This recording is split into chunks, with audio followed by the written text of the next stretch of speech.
The working president is back. Noong Lunes din, tinanggap ni Pangulong Arroyo si former British Prime Minister Tony Blair sa Malacanang, kung saan ang pagsusulong sa kapayapaan ang kanilang pinag-usapan.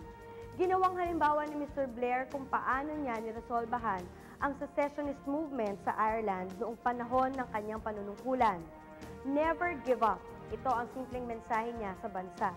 Naniniwala naman si Pangulong Arroyo na malaki ang maitutulong ng dating leader sa paglutas ng peace and order problem sa Mindanao.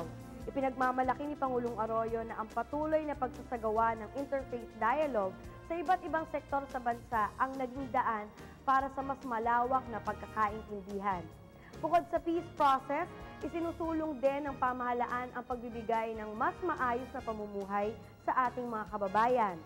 At alam nyo ba na dahil sa iba't ibang developmental projects nito, hindi na ngayon poorest province ang Zamboanga del Norte?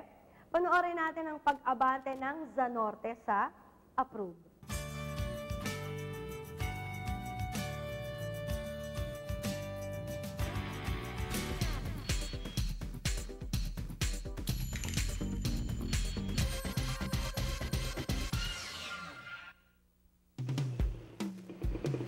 Isa sa mga progresibong lalawigan sa Western Mindanao ang Zamboanga del Norte.